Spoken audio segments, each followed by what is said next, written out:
Em setembro de 2010 eram lançados Pokémon Black and White, dando assim início à quinta geração de Pokémon, aquilo que eu vou chamar de o maior acerto da Game Freak. Tá que na época os jogos não foram tão bem aceitos na comunidade, sofrendo até um certo hate. Eu mesmo não me conectei muito com os jogos na época, não que eu odiasse, longe disso, mas eu tinha uma opinião meio neutra em relação a esses jogos. Porém, anos depois eu fui dar outra chance e na verdade percebi que os jogos de Unova são excelentes, com essa geração por mérito se tornando uma das minhas favoritas, junto com Sinnoh, que foi a que me marcou na infância. Então hoje eu vou te contar por que eu acho a quinta geração tão especial e dizer como ela fez algo que nenhuma outra geração jamais fez. Se você tá curioso para saber o que é, não esquece de deixar um apoio aí no vídeo, seja um like, um comentário ou até se inscrever no canal.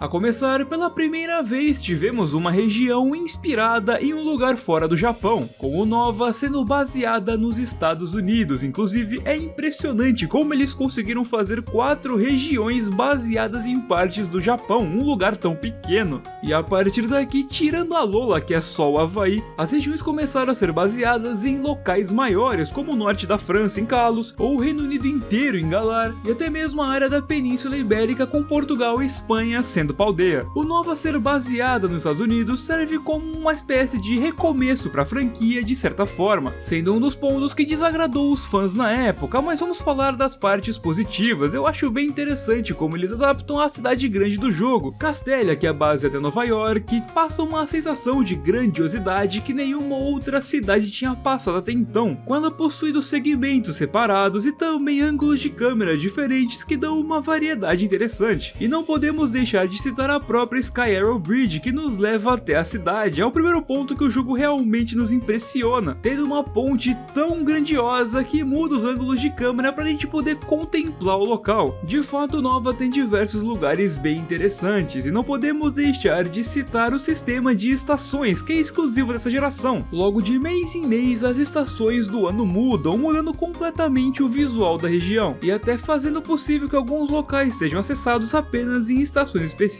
E se eu tivesse que escolher um lugar de Unova para falar que é o meu favorito, eu diria que é a cidade de Andela, e nem é porque lá a gente pode encontrar alguém especial.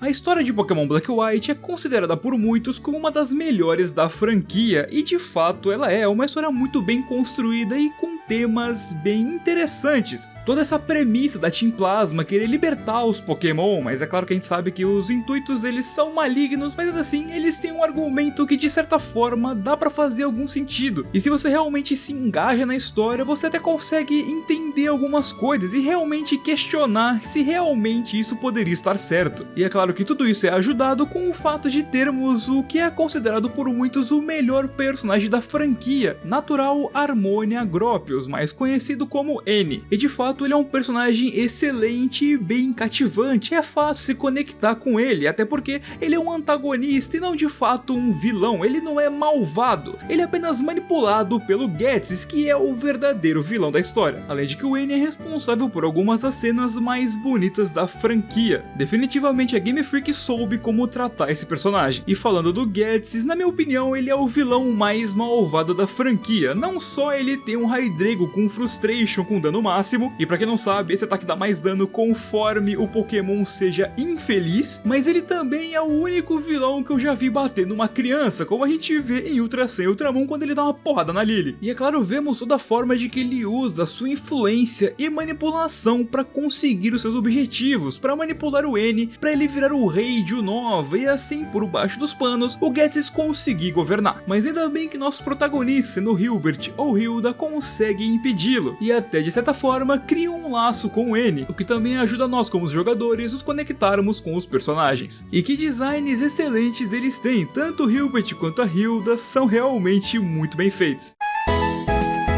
E falando do tema mais controverso da geração, temos os Pokémon. Unova foi a região que mais incluiu novos Pokémon na franquia, até mesmo mais do que os originais 151, com a adição de 156 novos Pokémon, o que realmente era necessário, ainda mais com essa ideia de ser uma espécie de soft reboot para a franquia. Eles precisavam realmente ter uma Pokédex cheia, e essa grande quantidade faz com que tenham muitos Pokémon bons, mas também tenham muitos Pokémon ruins, e isso na verdade vai vai da opinião de cada um. Na minha opinião, a grande maioria é boa e eu gosto sim dos Pokémon de Unova, com até mesmo alguns deles se tornando uns dos meus favoritos de todos os tempos, como o Chandelure e o Volcarona. Inclusive, vale citar uma curiosidade, eu descobri recentemente, mesmo que essa informação esteja aí faz um tempo, que o Chandelure quase não existiu. O plano original era pro Litwick ter uma pré-evolução, com o conceito sendo um Pokémon foguinho que evoluiria para uma vela e depois para uma lamparina, logo o Lampet seria o último. E tem uma fanart que eu tô mostrando pra vocês que foi feita para representar como seria essa pré-evolução. Porém, eventualmente essa ideia foi descartada, já que não estava combinando muito na visão da Game Freak, então eles decidiram dar uma evolução pro Lampet criando o Chandelure, que é um Pokémon excelente. E na minha opinião, foi uma decisão bem acertada. E bem, quando eu disse que esse era um dos temas mais polêmicos da geração, foi porque nos primeiros jogos Black and White não tinha nenhum outro Pokémon selvagem para pegar sem ser os novos. E isso infelizmente sempre causa bastante problema com a comunidade. A mesma coisa aconteceu na época de Ruby e Safira, e foi o que serviu de grande incentivo para a criação dos remakes Fire Red e Leaf Green, para trazer de volta os Pokémon das primeiras gerações. E então isso acontecer de novo aqui afastou muita gente dos jogos. Inclusive, outra curiosidade é que a Gen 5 é a única onde o Pikachu não é capturável de maneira selvagem em nenhum dos jogos, tanto nos Black White 1 quanto nos 2. O que é bem curioso eles deixarem o mascote da franquia de fora. Mas enfim, por mais que muitos considerem os Pokémon um dos maiores erros dessa geração, na minha opinião é um dos maiores acertos. Só não é maior do que realmente algo que só essa geração fez, que é o próximo tópico.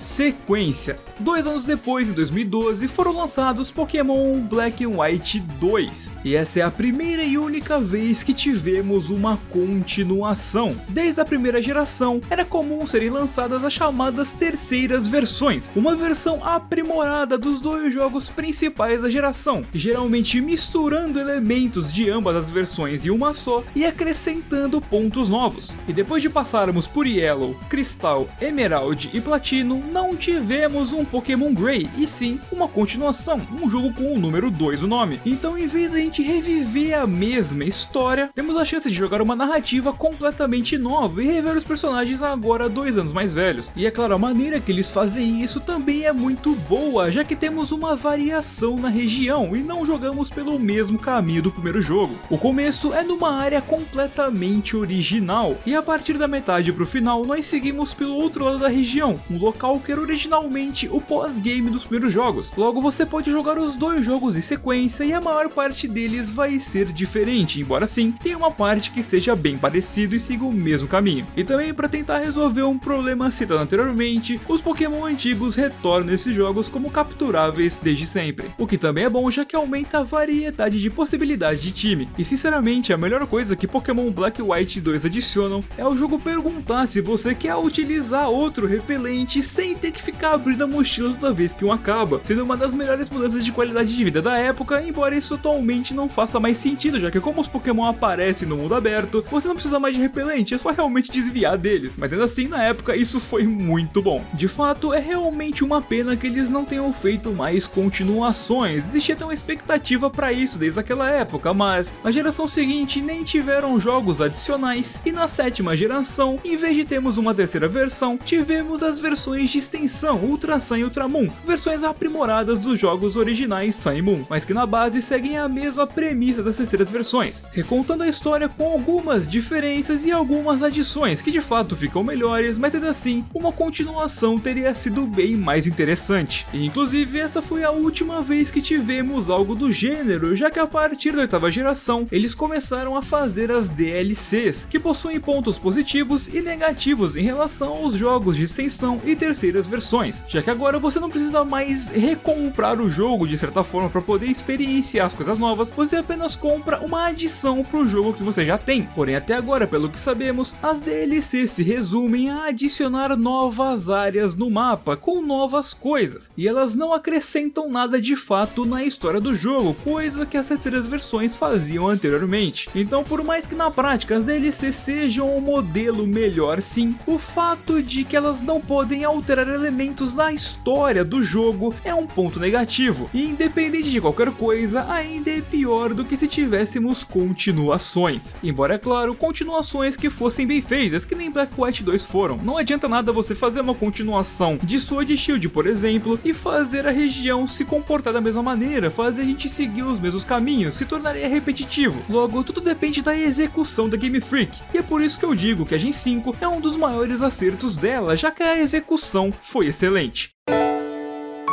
E concluindo, a quinta geração de fato foi um marco para a franquia, além de ser a última geração a utilizar sprites 2D, e é até triste ver todo aquele trabalho para animar cada um dos 649 Pokémon disponíveis naquele jogo, para todos esses sprites serem jogados fora no jogo seguinte, com eles sendo substituídos por modelos 3D. Eu não vou entrar aqui na discussão sobre o que é melhor em relação ao jogo ser 2D ou ser 3D, inclusive isso pode ser um vídeo, caso você tenha interesse, deixe aí nos comentários. Porém, o que eu posso dizer agora é que sim, eu adorava os sprites de Black White e achava lindo. E se algum dia pudermos ter um novo jogo 2D de Pokémon, eu sou completamente a favor. No mais é isso, e só podemos torcer que a Game Freak volte a ter esse nível de qualidade algum dia.